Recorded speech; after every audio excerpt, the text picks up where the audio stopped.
Another Saturday morning means another day of game hunting. One of the big changes that I'm going to have to incorporate is that I can't buy just every little piece of interesting junk that I find. Uh, I've got a budget and I've got to start sticking to it. So, more or less, I'm just looking for home runs. So, if I don't find anything today, it's really not going to be a huge disappointment because um, I'm looking to spend maybe $30 per week, if that, on video game related stuff. So, I guess that means that, well, I don't know what that means. I don't know what that's going to do for the show. I think I'm going to do some reformatting of the show too, starting with this episode, if there is an episode to shoot. So, here we go. Savers number one.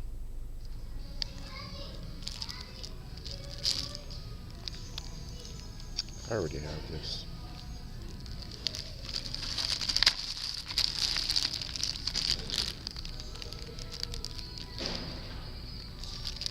Looks like one from the 80s.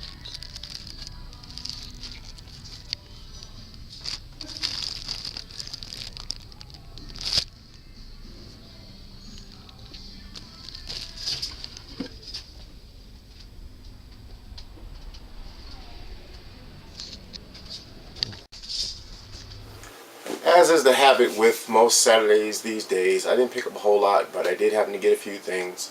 Starting with the first Savers, one thing I did pick up, which you saw in the video, and I actually passed on it initially, but I got this copy of Gotcha for the NES with this nifty Nintendo rental case.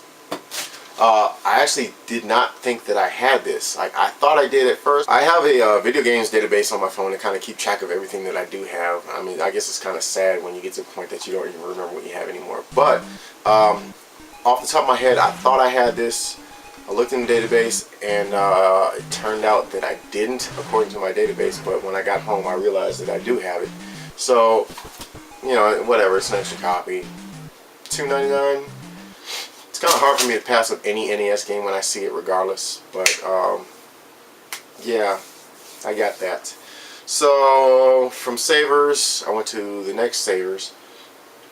I didn't find any actual consoles or peripherals or games or anything like that, but I did happen to walk through the book section on the way out, and something kind of caught my eye, so I decided to go ahead and pick all of these up.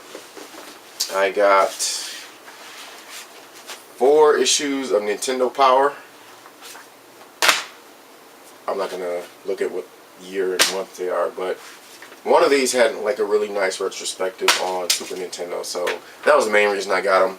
They also got this Prima Pokemon XD official guide. I think the total on those was like $1.29 or something like that, so it really wasn't much at all. From there I went to Thrift Town, and I was able to find myself, I think this is complete, yes, a complete copy of Celebrity Deathmatch for the Xbox. And not that I care, but there's a copy of Need for Speed Most Wanted in there also. So I couldn't care less about that.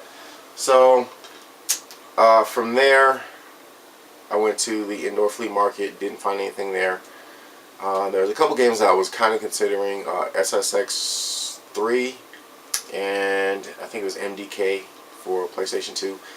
They were $2 each, but I don't know, I just didn't feel like getting them. So I was going to wrap up the entire thing and then just go off and start doing my grocery shopping and all that stuff. But I decided to go to the Habitat of Humanity, I think that's what it's called, Habitat, yeah. I decided to go to the Habitat of Humanity thrift shop, where I found a couple Time Crisis games a few weeks ago. And funny thing, I usually don't even look at the books, but I'm starting to now. And a tip for anybody who actually collects like video game guides, always look in the children's section of the books, because that's where they tend to keep these things. So for a grand total of 50 cents a piece, I got Pokemon Special Edition Yellow, Red, and Blue, the official guide from Nintendo Power. I kind of wish I didn't sell the what was it? I kind of wish I didn't sell that Pokemon Yellow I picked up a few weeks back, so I could bundle it with this. Also got a copy of Pokemon Gold and Silver. This is the Nintendo Power Guide. Another Nintendo Power Guide, Pokemon Ruby and Sapphire. And was this Pokemon Emerald, also from Nintendo Power. So those were $1 each normally, but they were 50 cents a piece because it was 50% off today. I don't have to tell you guys what I'm going to do with those. I'll just say that I don't like Pokemon, so I'll leave it at that. And then from there, I went to the St. Vincent de Paul. Actually, I'm sorry, I went to St. Vincent de Paul first before I went to the Habitat of Humanity, or Habitat for Humanity, whatever it's called. This is a place I usually don't go to because I have never found anything video game related there, except maybe I think a couple really crummy sports PlayStation games and some really overpriced Genesis sports games. I think they were like $5 a piece for like NHL 94 or something like that. But anyway, I just kind of totally eliminated from my route. And you guys will see there was a Atari Flashback for $30, which I thought was just absolutely insane, you know, for a thrift store. I think they go new for like $30, maybe. I don't know. I don't really care. But anyway, one of the cooler things that I found in the past few weeks was I got a copy of Skyrim for the Xbox 360.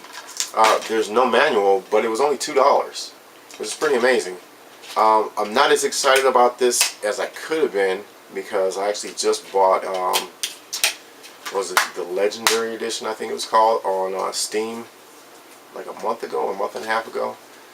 And I spent $35 on that, so finding this for $2, you know, it kind of takes the steam out of that a little bit, but it's still pretty cool. I mean, this is still a pretty expensive game as far as 360 is concerned. So that was it. I don't remember what I got during the week, quite honestly. I don't think it was anything really interesting. I think I got some Mad Catz AV cords or something like that, but it wasn't much. And I've kind of been putting my money, my video game money, into buying broken consoles and fixing them up and refurbishing them and whatnot, just as a hobby.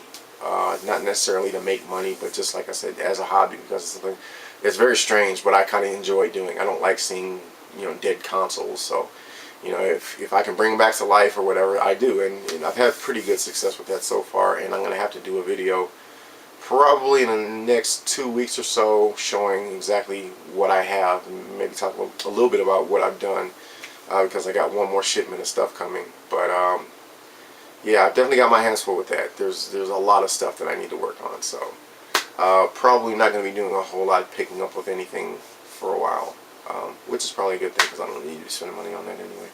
But I appreciate anybody who is actually watching this.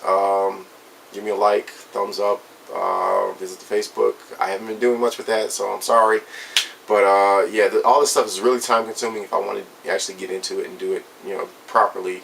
And I don't necessarily have the time to do all that right now, so I am trying the best I can. But anyway, I appreciate you guys watching. So I don't know if I'll actually make a video of this because I don't know how much footage I actually had or what's usable.